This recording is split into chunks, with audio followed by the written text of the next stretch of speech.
إن الحمد لله نحمده ونستعينه ونستغفره ونعوذ بالله من شرور أنفسنا ومن سيئات أعمالنا من يهده الله فلا مضل له ومن يضلل فلا هادي له أشهد أن لا إله إلا الله وأشهد أن محمدا عبده ورسوله أما بعد أعوذ بالله من الشيطان الرجيم بسم الله الرحمن الرحيم يا أيها الذين آمنوا اتقوا الله حق تقاته ولا تموتن إلا وأنتم مسلمون.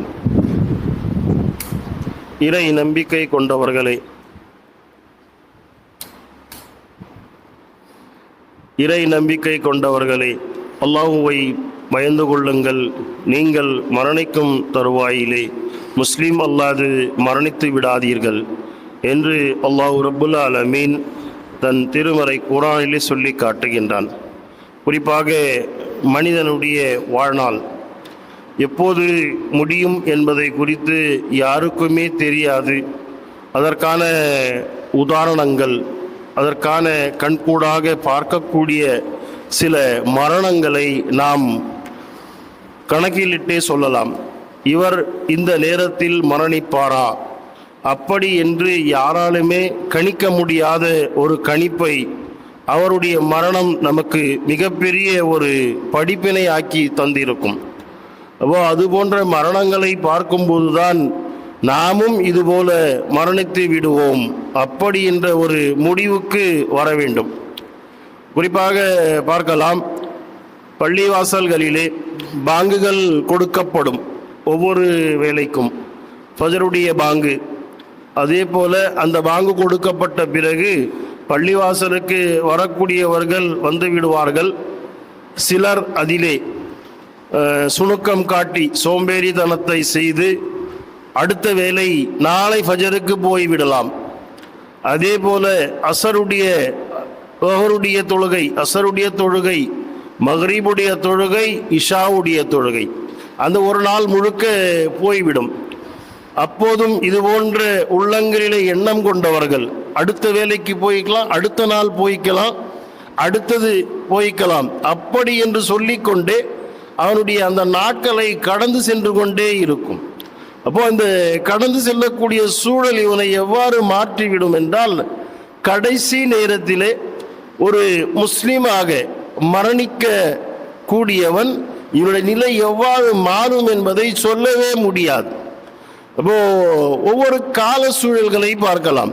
கடந்த காலங்களிலே நம்மை கொரோனா மிகப்பெரிய ஒரு பாடத்தை புகுட்டி விட்டு சென்றது. மக்கள் வெளியே வரக்கூடாது, மக்கள் ஒருவர் மற்றவருடன் கூட்டமாக நின்று சந்தித்து பேசவிடக்கூடாது. இதனால் நோய் தொற்று வந்துவிடும், மரணம் வந்துவிடும். குறிப்பாக மரணத்திற்காக பயந்தவர்களாக இருந்ததை பார்க்க முடிகிறது. ஆனால் இஸ்லாமிய மார்க்கம் நமக்கு இது எப்படி சொல்லி தந்தது என்றால், ஒவ்வொரு நாளும் ஐங்கால தொழுகையிலே நீங்கள் ஒன்று கூட வேண்டும், ஜமாத்தாக தொழ வேண்டும். அப்ப இந்த ஜமாத்து தொழுகையை நீங்கள் கைவிடக்கூடாது. அப்ப அதுக்கு ஒரு சட்டம் போட்டான், ஒருத்தர் இன்னொருத்தர் நெருங்கி நிற்க கூடாது. அப்ப நெருங்கி நிற்க கூடாதுன்னாக்கா 3 அடி வித்தியாசமாக தூரமாக நின்று கொள்ளுங்கள் தொழுகையை. இது எப்படி இருந்தது? தலஸ்தனமாக நாம் கருதக்கூடிய மக்காவிலே அப்படி தொழக்கூடிய சூழல் ஏற்பட்டது. அப்போ இந்த மனிதர்களுடைய நிலை இது இப்படியே மாறிக்கொண்டு சென்ற காரணத்தினால் அப்போ அந்த நேரத்தில் சூழல் எப்படி ஏற்பட்டது? சிலர் தொழுகையிலே அதிகமாக ஆர்வம் கொண்டவர்கள், பள்ளிவாசலை நோக்கி அவர்கள் வளரக்கூடியவர்களாக இருந்தாங்க. அந்த நேரத்திலே எந்த அளவுக்கு என்றால் சட்டம் அவர்களை தண்டித்தது. அவர்கள் மீது எஃப்ஐஆர் போடப்பட்டது, வழக்குகள் பதியப்பட்டது, அவ்வளவு பிரச்சனைகள் எல்லாம் ஏற்பட்டது. அப்பவும் பள்ளிவாசல் பக்கம் வந்துகிட்டே இருந்தாங்க, தொழுகைக்காக நடந்து கொண்டே இருந்தது. அப்பவும் பார்த்தா இந்த பள்ளிவாசலிலே தொழக்கூடியவர்கள் ஐங்கால தொழுகையிலும் தொழக்கூடியவர்களாக இருந்தார்கள். ரமதான் மாதத்திலே நம்ம எடுத்துக்கலாம் ஒரு கணக்கு. எப்பேற்பட்டது? குறிப்பிட்ட அந்த ரமதான் மாதத்தில் பார்த்தா அதிகமாக இபாதத்து செய்வார்கள் ஒவ்வொருத்தரும். அதிலேயே தன்னைத்தானே ஏமாற்றிக் கொள்ளக்கூடியவருடைய சூழல் எப்படி தெரியுமா? இந்த நாளைக்கு இன்னைக்கு நோன்பு இருக்கலாம், முடியல, நாளைக்கு நோன்பு இருக்கலாம், முடியல, அப்போ நானும் மறுநாள் நோன்பு வைக்கலாம், அப்போ 10 நாள் நோன்பு, 10 நாள் இபாதத்து செஞ்சுக்கலாம். அடுத்த 10 நாள் செய்யலாம், அடுத்த 10 நாள் செய்யலாம். ரமதான் முடிஞ்சு போச்சு, போயிடுச்சு, இவன் இபாதத் செய்யவே இல்லை, அதோடு முடிஞ்சிச்சு. அப்போ சில இடங்களிலே பார்க்கலாம், இன்னைக்கு கூட பள்ளிவாசலுக்கு எவ்வளவோ வலியுறுத்தி சொல்லப்பட்டு பள்ளிவாசல் என்பதை நீங்கள் கண்டிப்பாகவே தொடர்பு வைக்க வேண்டும், இது மறுமையிலே விசாரிக்கப்படக்கூடிய ஒரு கேள்வியாக இருக்கிறது தொழுகை. அப்போ இன்ன ஸலாத்த கானத் அலல் முஃமினீன கிதாபுன் மௌகூதா, இறை நம்பிக்கையாளர்களுக்கு தொழுகையானது சரியான நேரத்திலே தொழுது முடிக்க வேண்டியது கடமையாக இருக்கிறது. எத்தனை பேர் இருக்கோம் நம்ம இந்த ஊர்ல? ஏன் தொழுகைக்கு இந்த பள்ளிவாசல் பக்கம் அதிகமான மக்கள் வருவது கிடையாது? அவர்களுடைய மனநிலை எப்படி இருக்கிறது என்றால், இன்னைக்கு இல்லை நாளைக்கு போயிடலாம், நாளைக்கு இல்லை நாளை மறுநாள் போயிடலாம், நேரம் கிடைக்கும் போது போயிடலாம், அப்படி எண்ணக்கூடிய காரணத்தினால்தான் இவர்கள் பள்ளிவாசல் பக்கம் வருவது கிடையாது. அப்போ இப்படி சொல்லிக்கிட்டே போகும்போது அப்படியே போயிட்டே இருக்கும் காலம். அவருடைய மரணம் அங்கே வந்துவிடும். வந்த பிறகு மலக்குல் மௌத் இவருடைய உயிரை கைப்பற்றி சென்று விடுவார்கள். அப்போ இந்த மனிதனுடைய நிலை எந்த அளவுக்கு, குறிப்பாக ஒரு மோமின் இந்த மனநிலையில் இருக்கவே கூடாது. பள்ளிவாசலுக்கு இந்த பக்தியில் அடுத்த பக்துக்கு போய்க்கலாம் என்ற ஒரு மனநிலையில் இருக்கக்கூடிய நிலைமை எப்பேற்பட்டது? இவனை நரகத்தின்பால் கொண்டு சென்று கொண்டு இவனே தானே போய்கொண்டு இருக்கிறான் என்பதால் சொல்ல முடியும். அப்ப ஏன் இந்த நிலைமையில் இந்த மனிதர்கள் வாழ்ந்து மோமின்கள் இருக்கின்றார்கள்? அப்ப அதிகமாக பார்க்க முடிகிறது நம்மால். ஏன்னா நம்ம இந்த ஊருக்குள்ளே இருக்கோம், நம்ம ஊரில் இருக்கக்கூடியவர்கள் எவ்வளவு மக்கள் வாழ்கிறார்கள், எவ்வளவு மக்கள் இந்த பள்ளிவாசலுடன் தொடர்போடு இருக்கின்றார்கள். ஏன் சிலர் இதுல பலர் தொழுகையில ஈடுபாடு இல்லாமல் இருக்கின்றார்கள்? அப்போ ஒரு தயார் நிலை, என்னற்காக தயார் நிலை? மரணத்திற்காக தயார் நிலை. அப்போ மலக்குல் மௌத்தை அல்லாஹ் நியமனம் செய்து வைத்திருக்கிறான். அந்த மலக்குல் மௌத் வரும்போது நாங்க தயாரா இருக்கணும். என்னப்பா தயாரா வச்சிருக்க? மரணம் அடைவதற்கு, அல்லாஹ்வை சந்திப்பதற்கு என்ன தயாராக வைத்திருக்கின்றாய்?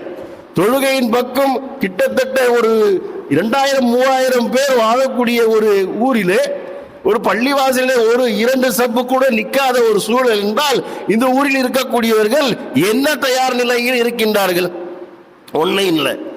உலகம் மறுமை இரண்டை ஒப்பிட்டு பார்க்க, ஒவ்வொரு நாளும் 5 கால தொழுகைக்கு பாங்கு கொடுக்கப்பட்டு மக்களை அழைப்பு கொடுக்கப்பட்டு, சில ஊர்களில் பார்த்தால் பாங்கு கூட கொடுக்க முடியல, தடை செய்யப்பட்டு இருக்கிறது. அல்லாஹ்வுடைய மிகப்பெரிய அளப்பெரும் கிருபை, அல்ஹம்துலில்லாஹ், அல்லாஹ்வுடைய அருள். இந்த ஊரிலே 5 கால பாங்கும், பாங்கு மினாராவிலே புனல்கள் கட்டப்பட்டு ஸ்பீக்கர் மூலம் பாங்கு கொடுக்கப்படுகிறது, எல்லாரும் செவிக்கும் சென்று பாங்கு அடைகிறது. அதன் பிறகும் பள்ளிவாசல் பக்கம் வருவது கிடையாது. அப்போ சில ஊர்களில் பாங்கே கிடையாது, பாங்கு கொடுக்க முடியாது, தடை செய்யப்பட்டு இருக்கு. அப்ப நமக்கு இந்த அல்லாஹ் இந்த வாய்ப்பை, நல்ல வாய்ப்பை கொடுத்திருக்கிறான். இதுக்காக நம்ம பள்ளிவாசல் பக்கம் வரலாம் இல்லையா? அப்ப தயாரா இருந்துக்கோ. ஒன்னும் இல்லை, ஒரு சகோதரர் சொல்றாரு, நாளைக்கு நான் அசர தொழுகைக்கு மக்ரிப் தொழுகைக்கு இடையில வருவேன், தயாரா இருந்து நம்ம 2 பேரும் சேர்ந்து போகணும். அப்ப நீ வந்த பிறகு நான் பார்த்துக்கிறேன், அப்படி ஏதாவது சொல்லக்கூடிய ஒரு சூழல் வருமா? நீ வந்த பிறகு நான் பார்த்து ரெடி ஆயிடுறேன் அப்படி சொல்லுவான். அவன் வர்றதுக்கு முன்னாடி எங்கேயாவது போறதற்காக துணியை போட்டு உன் தேவைகளை எடுத்துக்கொண்டு தயாராக இருக்கக்கூடியவன். அல்லாஹ் இந்த மரணத்தை நமக்கு சொல்லி காட்டும் பொழுது எந்த நேரம் வேணாலும் இந்த மரணம் வரலாம். மரண தருவாய் வந்து விட்டால் ஒரு வினாடி முந்தவும் செய்யாது, பிந்தவும் செய்யாது. குறிப்பிட்ட நேரத்திலே உங்களுக்காக ஏற்பாடு செய்திருக்கக்கூடிய மலக்கு, அந்த மலக்குல் மௌத் உங்களுடைய உயிரை கைப்பற்றி சென்று விடுவான். அந்த மலக்குல் மௌத் வர்றதுக்கு எப்போ வரும்னு தெரியாது.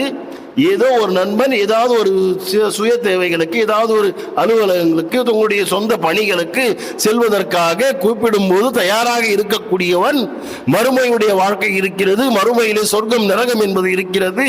இங்கிருந்து வாழக்கூடிய அந்த வாழ்க்கை சிறந்தது எது என்றால் அல்லாஹ் சொல்லி காட்டும் போது, அல்லதி ஹலக்கல் மௌத்த வல் ஹயாத்த லியப்லுவுக்கும் அய்யுக்கும் அஹ்ஸனு அமலா, இந்த உலக வாழ்க்கையும் மரணத்தையும் எதற்கு உங்களுக்கு கொடுத்திருக்கிறோம் என்றால், உங்களிலே நல்ல செயல்கள் செய்யக்கூடியவர்கள் யார் என்பதை சோதிப்பதற்காகவே இந்த உலக வாழ்க்கையையும் மரணத்தையும் உங்களுக்கு கொடுத்திருக்கிறோம்.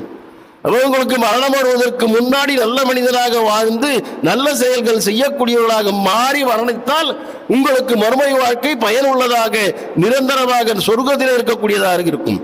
அதற்கு மாற்றமாக வாழ்ந்துவிட்டு சென்றீர்களானால் அந்த வாழ்க்கை உங்களை நரகத்திலே கொண்டு போய் தள்ளக்கூடியதாக இருக்கும். அன்பிக்கினிய சகோதரர்களே, நம்முடைய மரணம் நம்மை நோக்கி வருவதற்கு முன் நம்முடைய தயார் நிலை, சொர்க்கம் செல்வதற்குண்டான அந்த ஏற்பாடுகளை இங்கே குறைந்தபட்சம் நம்முடைய வாழ்க்கையிலே அந்த தொழுகையாவது சரியாக நிலைநாட்டக்கூடிய நல்ல மக்களாக மாற வேண்டும் என்று சொல்லி பிரார்த்தித்தவனாக இந்த உரையை நிறைவு செய்கிறேன். வாஹிர் தாவானா அல்ஹம்துலில்லாஹி ரப்பில் ஆலமீன். அஸ்ஸலாமு அலைக்கும் ரஹ்மத்துல்லாஹி